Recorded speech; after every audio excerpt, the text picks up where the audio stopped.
नमस्कार साथियों, मैं अरुणवीर सिंह आप सभी का आपके अपने परिवार ITI अड्डा 24/7 के इस यूट्यूब चैनल पर आप सभी का हार्दिक स्वागत करता हूं। साथियों, इस वीडियो के माध्यम से हम बात करेंगे, जैसा कि आपको पता है कि CET कुछ दिनों से महत्वपूर्ण एक चर्चा बनी हुई है और काफ़ी हमारे जितने भी विद्यार्थी हैं काफ़ी परेशान हैं। कई लोग ये कह रहे हैं कि सर जी, क्या CET के आने से लोको पायलट की भर्ती पर प्रभाव पड़ेगा? क्या रेलवे की नई भर्ती में भी कोई CET से बहुत बड़ा बदलाव होगा? या फिर हम चर्चा करेंगे कि प्यारे बच्चों, हमें CET नहीं चाहिए, क्यों नहीं चाहिए, इस पे भी हम आपसे चर्चा करेंगे। हम केवल आपसे चर्चा ही कर सकते हैं, अपनी राय को व्यक्त कर सकते हैं। तो साथियों, सबसे पहले बता दूंगा आपको कि जो CET है यानी कॉमन एंट्रेंस टेस्ट जो है, यह हमारा जो होने वाला है, यानी आप कह सकते हो कि साफ साफ मैं लिहाजे में बात करूं तो ये जो हमारा इसका जो प्रभाव है, आप अगर कह ले कि हमारा जो लोको पायलट की वैकेंसी है जो आपकी 2019 में आई थी, उसके बाद से 4 साल लगभग बीत चुके हैं, लगभग 5वें साल चल रहा है, अभी तक इसकी वैकेंसीज नहीं आई है। तो कई बच्चों के मन में ये संशय बना हुआ है कि क्या सर जी ये लोको पायलट में लागू होगा, क्योंकि ये दैनिक भास्कर में एक कटिंग आई हुई थी और उस पर साफ साफ लिखा गया था कि अगले साल से, यानी कि जो हमारा अगले साल यानी 2024 से ग्रुप बी और ग्रुप सी पदों के लिए एक कॉमन टेस्ट होगा। क्या होगा? एक कॉमन टेस्ट होगा जिसका नाम इन्होंने रखा है CET। तो CET के बारे में थोड़ा सा आपको बता दूं कि CET जो सबसे पहले जो आपका आया था, भारत सरकार ने इसे जारी किया था कॉमन एंट्रेंस टेस्ट को 2015 में। कब जारी किया था? सबसे पहले इन्होंने बताया कि भाई वन नेशन स्कीम के तहत, या फिर आप कह सकते हो कि एक तरह से हम कह सकते हैं कि भाई उनके कहने का मतलब कितने सारे बच्चे हो जाते हैं तो एक काम करते हैं, एक कॉमन एंट्रेंस टेस्ट रखते हैं और इसको जो एलिजिबल कर लेगा यानी जो पास रख लेगा, उसके बाद हम आगे की भर्ती प्रक्रियाओं में उनको उस हिसाब से हम रोजगार यानी कि गवर्नमेंट सेक्टर में रोजगार देंगे। तो सबसे पहले फर्स्ट टाइम में 2015 में इन्होंने लागू किया था। उसके बाद नेक्स्ट टाइम 2019-20 में आया तो उस समय चुनाव था, तो ये थोड़ा सा ठंडा हो गया माहौल कि नहीं इसको अभी रहने दीजिए क्योंकि अभी चुनाव होने वाला है। लेकिन करंट टाइम में 2023 में फिर से एक मुद्दा बन गया कि भाई CET क्या है। तो CET तो सबसे पहले बता दूंगा आपको कि लोको पायलट में आपको पता है कि जो लोको पायलट की जो वैकेंसीज होती है उसमें आपको पता है मेरे बच्चे कि 10th प्लस ITI चाहिए। क्या चाहिए? 10th प्लस ITI चाहिए, या फिर अगर आपने BTech किया है, डिप्लोमा किया है तो उसके लिए है। तो मैं बता दूंगा आपको कि ये जो सिफारिश हुई है कि भाई अगले साल से ग्रुप बी और सी में पदों के लिए कॉमन टेस्ट होगा, तो अभी इसको पूरी तरह से मोहर नहीं लगी है कि भाई नहीं आपका इसको भारत सरकार ने एलिजिबल कर दिया है। और आपको पता है कि मेरे भाई की 3 साल की इसका वैध होगा, ठीक है, 3 साल के CET का स्कोर का वैध रहेगा। और ये इन्होंने लिखा भी साफ साफ, देखिए अगर आप पढ़े होंगे तो इसमें लिखा है इन्होंने साफ साफ कि अगले साल से केंद्र की ग्रुप बी और सी के पदों के लिए कॉमन एलिजिबिलिटी टेस्ट CTC भर्ती परीक्षाएं शुरू करेगा। शुरुआत में मई जून में स्नातक स्तर, किसके स्तर पर? स्नातक यानी ग्रेजुएशन लेवल पर ये रखेंगे पहले। तो आपका तो सबसे पहली बात तो ये है कि लोको पायलट में क्या होता है? ITI। क्या होता है भैया? लोको पायलट में आपका होता है ITI। तो 10th प्लस क्या होता है? ITI। तो भैया आप लोग निश्चिंत रहिए, आप पर लागू नहीं होने वाला, आप पे इसका कोई इफेक्ट नहीं पड़ेगा, ठीक है। अगर आपको इफेक्ट पड़ता है तो वो तो अभी आगे देखा जाएगा, लेकिन फिलहाल के लिए जो अभी बातें हैं, कुछ यूट्यूबर भाई हमारे सभी लगभग ने, कुछ लोगों ने कहा, कुछ लोगों ने नहीं बताया, तो इसमें बता दूं जो साफ साफ बात है, तो जो लोको पायलट की भर्ती है उस पर इसका कोई इफेक्ट नहीं पड़ने वाला है। आप बेहिचक हिसाब से आप तैयारी करते रहिए, तैयारी को आप जारी रखे रहिए, क्योंकि वैकेंसीज आपको देखने को मिलेगी, इसमें कोई शक नहीं है। चाहे वो आप ALP के बैठे, चाहे टेक्नीशियन के बैठे, उस पर कोई भी आपका प्रभाव नहीं पड़ने वाला, क्योंकि आप खुद देखिए जिस पे 10 एलिजिबिलिटी है यानी हाई स्कूल पास और ITI है, और इन्होंने कहा क्या है कि स्नातक स्तर। क्या कहा? स्नातक स्तर। तो भाई अभी तो स्नातक स्तर है नहीं, आपका तो 10th प्लस ITI है, तो आप निश्चिंत रहिए। वहीं आप अगर मैं बात करूँ ग्रुप D के लिए, तो अभी हमारा क्या हो जाएगा? स्नातक स्तर के लिए, तो वहाँ पर भी नहीं लागू होगा, है ना। लगभग 50,000 वैकेंसीज भी खाली हैं ग्रुप D की, तो वहाँ भी चांसेस है कि आपकी संभावना बन जाएगी। तो आप लोग निश्चित रहिए मेरे भाई। और उन्होंने और भी क्या क्या लिखा है कि केंद्र राज्य सरकार सार्वजनिक उद्यम और निजी क्षेत्रों में भर्तियां करेगा। CET स्कोर से 3 साल के लिए वैध होगा, और उसके बाद साल में 2 बार परीक्षा होगी। यह परीक्षा अभी तक हर साल 2 बार परीक्षा होगी। यह परीक्षा अभी तक service selection commission, railway requirement board और institute of banking personnel of selection जैसी अलग अलग एजेंसियों के जरिए होती है।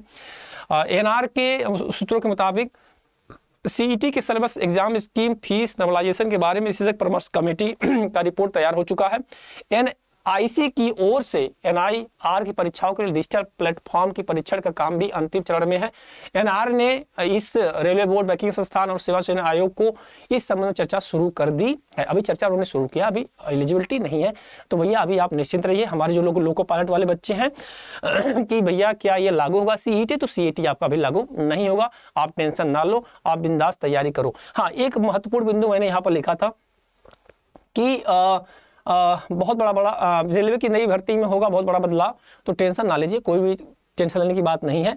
प्यारे बच्चों, हमें सीईटी नहीं चाहिए, ये चीज़ हम आपको बातें करेंगे, क्यों नहीं चाहिए, क्या रीजन है, हम इसकी आपकी चर्चा करेंगे, क्योंकि ये महत्वपूर्ण पॉइंट है ना। तो इसके जानने से पहले थोड़ा सा मैं बता दूं आपको कि अगर आप आईटीआई में इलेक्ट्रीशियन ट्रेड से, अगर आपने इलेक्ट्रीशियन ट्रेड किया है आईटीआई, तो अगर आप चाहते हैं हमसे जुड़ना, यानी अगर आप अपनी तैयारी को बूस्टअप करना चाहते हैं और थोड़ा सा स्ट्रांग बनाना चाहते हैं मेरे बच्चे, तो सबसे पहले आप क्या करेंगे कि आप जाएंगे गूगल पे या फिर अड्डा का ऐप डाउनलोड करिए। वहां से आपको क्या मिलेगा, जैसे आप इसको क्लिक करते हैं ऑल कोर्स जाएगा। ऑल कोर्स पे जाने के बाद आपको क्या करना है, जेईई एग्जाम जो होगा वहां पे क्लिक करेंगे। जैसे वहां पर क्लिक करेंगे इलेक्ट्रिकल इंजीनियरिंग आएगा। इलेक्ट्रिकल इंजीनियरिंग पे क्या होगा, आईटीआई खोलेंगे। जैसे आईटीआई खोलेंगे तो एक निचोड़ फाउंडेशन बैच जारी है, यानी कि आपको वहां से 1499 रुपये में मिल रहा है। लेकिन अगर आप चाहते हैं कि इससे भी कुछ सस्ता हो जाए, तो इससे अगर सस्ता होना है तो बाय नाउ करेंगे। बाय नाउ करके इंटर कूपन कोड डालेंगे और उस इंटर कूपन कोड में आपको डालना है Y835। क्या डालना है, Y835। क्या डालना है मेरे बच्चे, Y835 कोड डालेंगे और अप्लाई करेंगे। और ये कोर्स 1379 रुपये में, कितने का, 1379 रुपये में आपका आ जाएगा। ठीक है, तो ये थोड़ा सा आपको बताना था कि अगर आप आईटीआई किए हैं, अगर आपके जानने वाले दोस्त मित्र भाई हों, जो भी हों, उनको थोड़ा सा आप लोग बताइए। और अगर आप खुद तैयारी कर रहे हैं तो वाईटी सेशन पे, यानी यूट्यूब सेशन पे प्लेलिस्ट में जाइए, वहाँ पे क्लासेस लगी हुई हैं, थ्योरी की क्लासेस हैं, एमसीक्यूज क्लासेस हैं। वहाँ देखने के बाद अगर आपको लगता है कि हाँ हमको कोर्स को परचेज करना चाहिए, तभी आप कोर्स को परचेज करिए। ठीक है, तो आपका प्रैक्टिकली वहाँ पर लगा हुआ है। अब आइए हम बात करते हैं, जो हमारा ये बात चल रहा था कि हमको क्यों नहीं चाहिए, इस पे हम थोड़ा सा आपसे चर्चा कर लेते हैं। क्यों नहीं चाहिए, देखिए जैसे स्टेट एग्जाम की बात मैं करूं तो यूपी में पेट के नाम से जो लागू है, वहीं हरियाणा में सीईटी जो कॉमन हरियाणा इंट्रेंस टेस्ट है, और राजस्थान में भी है। हरियाणा में आप देख सकते हैं कि यहाँ भी कोर्ट का कुछ मैटर चल रहा है, अभी तक ये पूर्णतः सही नहीं हो पाया।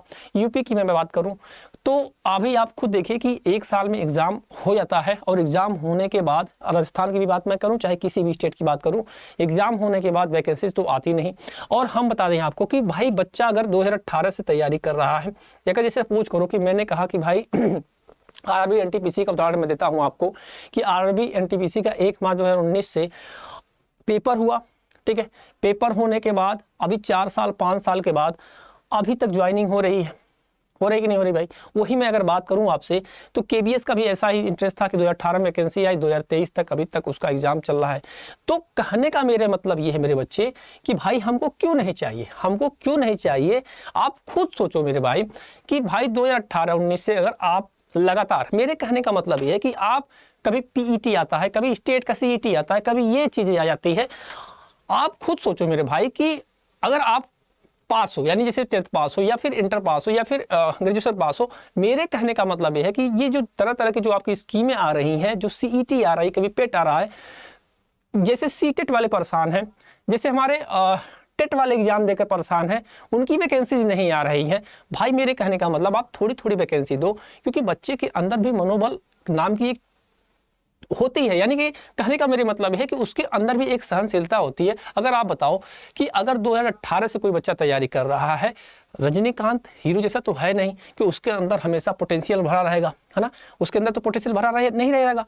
वो बेचारा, वो भी तो इंसान है भाई। 1 साल रुक सकता है, 2 साल रुक सकता है, 3 साल रुक सकता है, 3 साल 4 साल के बाद तो उस तो डिमोटिवाइज हो जाएगा बच्चा, क्योंकि भाई उसको भी तो सर्विस चाहिए, जॉब चाहिए। वो ये कहाँ यहाँ पर रुकने वाला है।